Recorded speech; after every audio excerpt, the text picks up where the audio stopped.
I stand before you as one of the biggest barriers to OER. So I'm here because Lisa invited me. I am a convert, and I want you to help me to bust the system, okay? And so the thing I guess I need to do is next. Okay, propositions. Let's start with the system is broken. And the models that we have for both teaching and learning and the business models are not sustainable. We know that. I don't think everyone else does.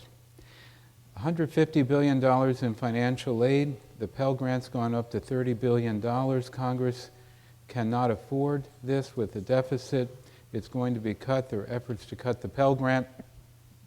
So the idea that federal financial aid will bail out cuts in the states no longer is going to happen. Stimulus money has run out. We know in California, $1 billion, actually $1.4 billion cut out of higher education. What you all are doing is quite exciting. I'm really blown away by the people that I've talked with, what's going on. Most people are afraid of you, of what you represent in traditional higher education. And the first thing to do when you don't know or you don't understand is to first deny that it's happening. And the second thing is to say it isn't of quality. And the third thing is to try to kill it. So we've got to make sure that that doesn't happen.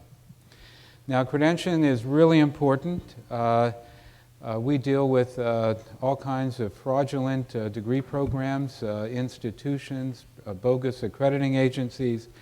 So credentialing and really accreditation assures or is designed to assure quality and integrity. And this is a very big issue: consumer protection, access to financial aid, as you can see. Increasingly, accreditation of programs is being required for licensure. Law, psychology, health science, nursing, all kinds of things like that. And I think that's really an important issue, and whether open educational resources are going to be accepted in the licensure environment. One of the issues we're dealing with is how do you certify learning, and I'll talk a little bit more about that later. So, on the one hand, I think credentialing and particularly accreditation is really important. I also have to say that with a lot of the changes going on, maybe irrelevant isn't the right word, outdated, or focusing on the wrong issues. What's really clear is that the system is not only not serving enough students, but it is destroying curiosity, motivations, self-awareness, so many things that I think your innovations are stimulating. What's also really clear is survey after survey, employers are not satisfied with graduates, and there are all kinds of new pathways that we're going to have to figure out how to deal with. Now, actually, there are over 7,000 institutions in the U.S. The accrediting agencies deal with about 5,000, 19 million students. There are new regulations on state authorization. You can't call yourself a university, cannot award degrees without state authorization, as well as accreditation for financial aid. So just to say, the current system is really designed to support a licensing and credentialing model. Now, here are some scenarios that I think are going to happen. They're already happening. One, more legislation.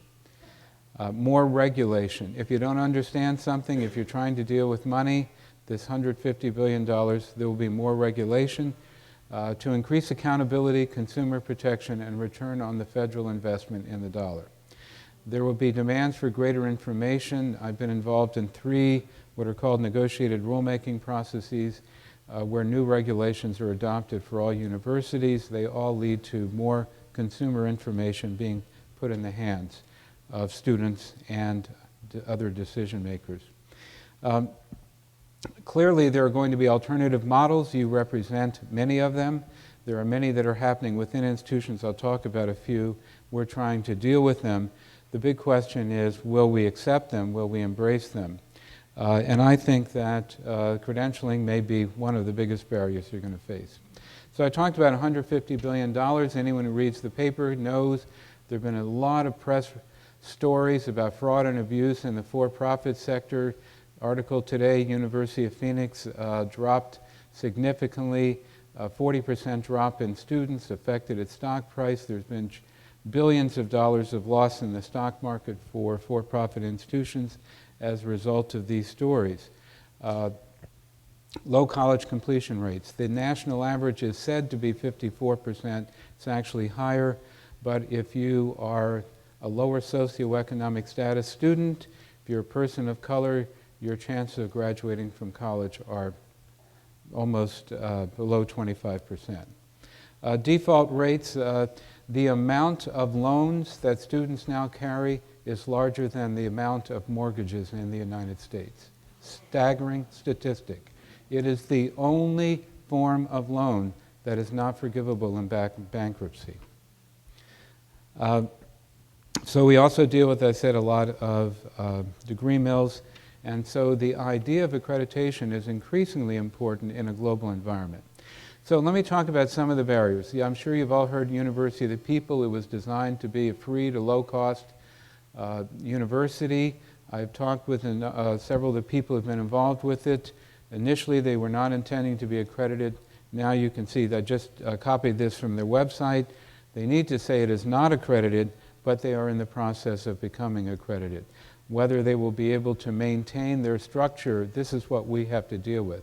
They talked about coming to WASC. They will not initially, from what I understand, and work with a different kind of accreditor where, well, I won't say.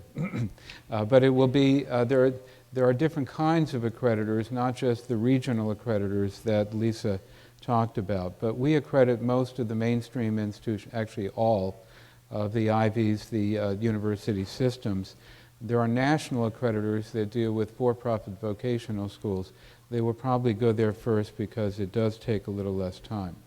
But it takes 4 to 6 years to become accredited. Federal law requires you have to graduate a class. There are 10 standards we have to meet federal law. How many of you have heard of Straighter Line? Not all of you. Straighter Line, it's really quite an interesting experiment. $99 a semester, $39 a course. That's a staggeringly low cost compared to what most others charge, and their credit is accepted by dozens of institutions, but it is not an accredited entity. There is a federal rule that says that no more than 25% of any certificate or degree program can be outsourced without our approval in advance. We're questioning whether we would even allow 25% without reviewing it. There are all kinds of quality control issues and recruitment issues and the like. But again, an alternative disruptive technology. Do-it-yourself students. How are we going to validate students who go to iTunes, UCTV, YouTube, OpenCourseWare at MIT, and go to other places and say, I'm ready to have a degree, credential me? There are some places like Charter Oak, Western Governors University, and the like, but if this were really to scale up, there are real questions. How do we accredit a deinstitutionalized system of learning? Should we accredit students, not institutions? That's a question we are exploring right now. Khan Academy. Sure you've heard about that. Wonderful, it's helped people all over the world, but he doesn't have an adequate faculty to credential to be accepted because he's not trained, he doesn't have a PhD in the subjects in which he teaches. I'm serious, these are issues or standards that we have to have, but the reality is this is really powerful learning, it works. So do you base your evaluation on the credential or on effectiveness? We are in this huge transition and trying to figure this out. And how do you evaluate effectiveness? Now, I operate in a world in which I have a federal badge, even though we're a non-governmental agency. I have to meet all kinds of federal regulations in order for that financial aid to flow to students at institutions we accredit. One that just came out, I call it the Halloween surprise, wasn't a surprise, but will go into effect this July 1, which is a federal definition of a credit hour, which is based on an amount of work equivalent to, reasonably equivalent to, the Carnegie unit, 1 hour of in-class seat time, 2 hours of out-of-class, the traditional model. Going to be a real challenge to say for online or highly innovative practices that are not time-based to establish reasonable equivalency. An entire institution can lose financial aid, its entire financial aid as a result, if it does not address this new federal definition. And by federal law, we are required to evaluate now, effective July 1, the assignment of credit hours. New federal regulation goes into effect July 1. Can't call yourself a university, can't award degrees unless you are appropriately recognized by the state to do so. There are new rules on online learning that are driving every institution crazy. That could be a substantial barrier. Substantive change. We are required to approve and advance all on-campus programs away from the, site-based programs away from the main campus, and all online programs in advance. We have to have special protocols for online education. These are federal rules, so I'm just saying we have to figure out how do we embrace innovation within this framework. There's another one, monitoring institutional growth.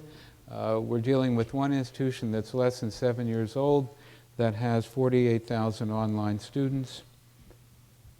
Another one that's about the same age, 7 years old, 9,000 online students, 80% of whom are in the military, and we have to assure the quality.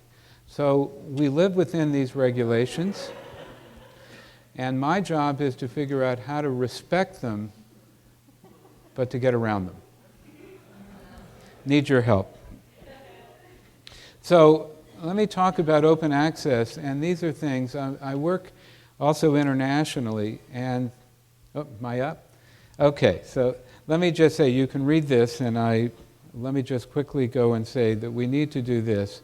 What I want to say is that we at WASC have a task force, Lisa is on it, that is looking at this whole landscape, and I need your help to say they want us to create a unit within our accrediting agency to address this whole changing ecology, to move beyond these federal regulations, to look at open educational resources. And my question to you is, how would we do that? I need your help to figure out that we figure this is the way of the future. And we want to be responsible as an accrediting agency. So we are planning to create this unit. Help me figure out what we need to do within it. Because we will get there. We want to accredit new institutions like University of the People, peer-to-peer, a lot of the things you're doing. We've got to figure out how to assure quality. Thank you.